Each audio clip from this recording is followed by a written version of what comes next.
Hello, I've just taken a bath. As you can see, my jaw is somewhat swollen on this side. I had some dental work done and I'm still on pain medication for that. But everything is going well, and I've not been sleeping very much lately because these medications, they keep me up at night. But there's something that I have written a while ago and that I still want to read to you. So I'm just going to do that, okay? The words I love to write may at first glance seem very much the same.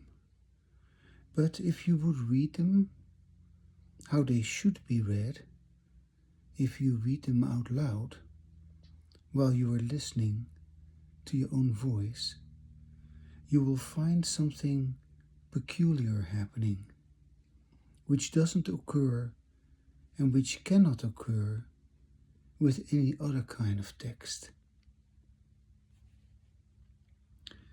Sometimes, perhaps, you have noticed that someone said something which had a calming, a relaxing, a soothing or regulating effect on you. But a written text usually does not have that effect. However, you are actively participating in these particular words which are read, spoken, and heard by you. The only thing you didn't do is write them. But who knows, maybe one day you will write your own text to do the same thing as you do today, and then the circle will be complete. Language, as an overt phenomenon, must be explored from each of its 4 dimensions: speaking, listening, writing, and reading. Although when you are writing, you are not speaking or listening, and when you are writing, you are also reading what you write. So let me just repeat that, maybe it's not so clear. Although when you are writing, you are not speaking or listening, so it's quite clear. When you are writing, you're not speaking, you're not listening. When you are writing, you are also reading what you write, so that kind of goes together. If you write, like I do, with a pen on paper, perhaps you hear a little sound of the pen on the paper, but you do not produce a voice, nor do you listen to a voice. So when you write and read your own writing while you write, you participate in language, although, as stated, you're not speaking and you're not listening. The reverse is of course also true. When you speak, you hear yourself, although you may not consciously listen, but you're not writing or reading anything while you're speaking. Again, you're involved in language. However, when you, as they say, watch your thoughts or your so-called mind, you are not participating in language, because there is no inner voice to be listened to, and there are no so-called mental notes to be taken. Although we talk with disembodied language as if we can hear an inner voice, as if we can watch our thoughts, and in some cases even pretend to be able to read someone else's mind, there is, of course, no such thing going on because there exists no inner language.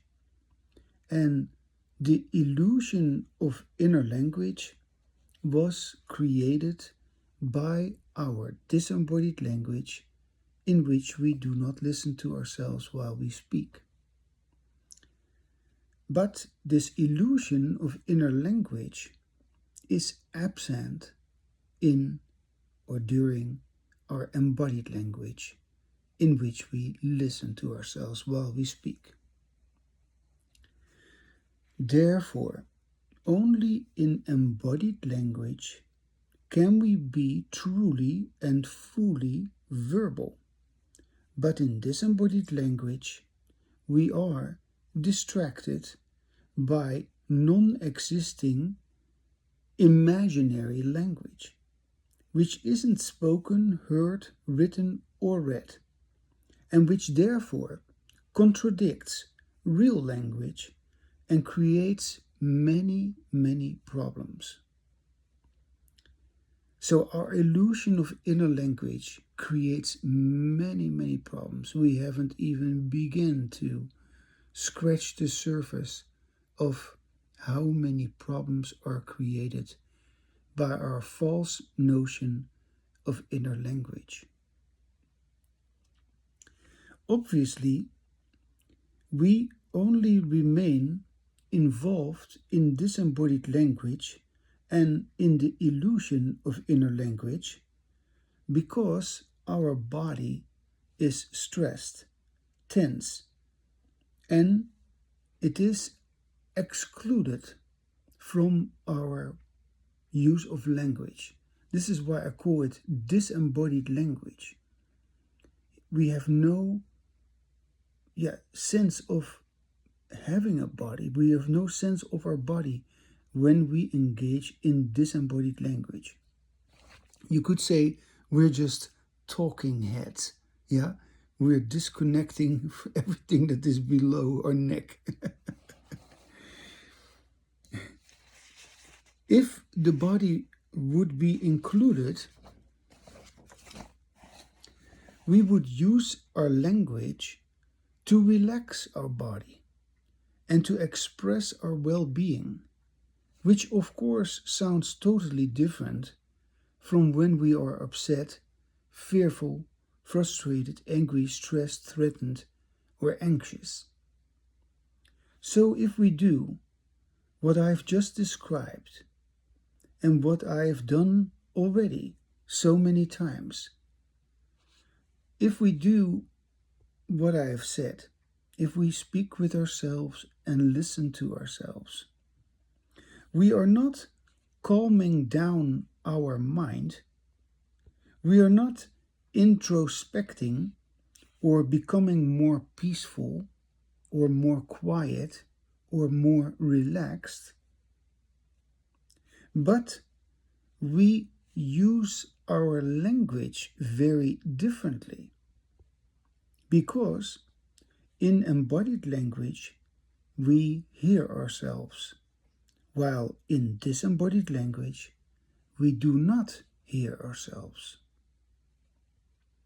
Of course, we don't hear ourselves consciously in disembodied language, but we are still affected by how we sound, even if we don't deliberately pay attention to this.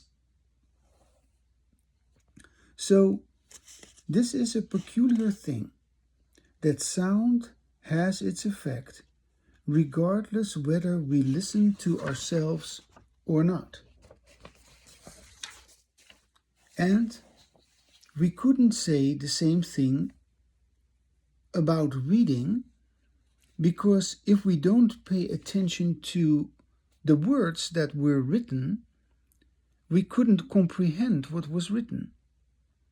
So while speaking, we can go on speaking without really listening, but while reading, we cannot go on reading if we don't pay attention to what we are reading.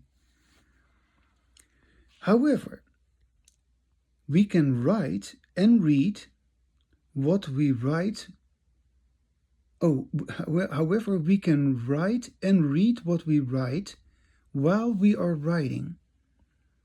But we can also write without reading while we are writing. And then later, when we read it, we can say that we like it or that we don't like it. But in this case, the reading comes later. I'll repeat that one.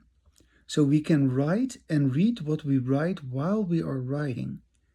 But we can also write without reading while we are writing, and then later, when we read it, we can say that we like it or don't like it, but in that case, the reading comes later.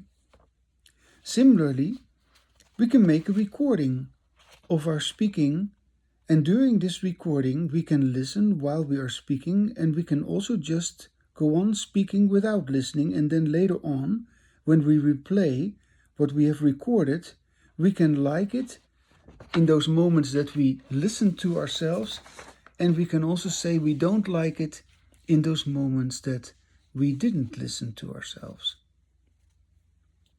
Thus, we can detect our own disembodied language and our embodied language, and recognize our preference for embodied language. Another aspect about our embodied language is that any expression with embodied language always evokes a silence, space, the absence of language. Initially, because we are so used to disembodied language and we are so used to the illusion of inner language, we cannot believe that this is true, that we are without language when we do not speak, that we are without language when we stop writing and reading and listening. But as we have expressed everything we were able to express, we become more familiar with those moments when we are involved in language and when we are not involved in language. Surely, the latter increases as the former decreases. So, our involvement in language, it decreases, and so there are moments when we are familiar. Well, hold on a second. There are moments when we are involved in language, and there are moments when we are not involved in language. And so the latter, when we're not involved in language, that increases, and our involvement in language decreases.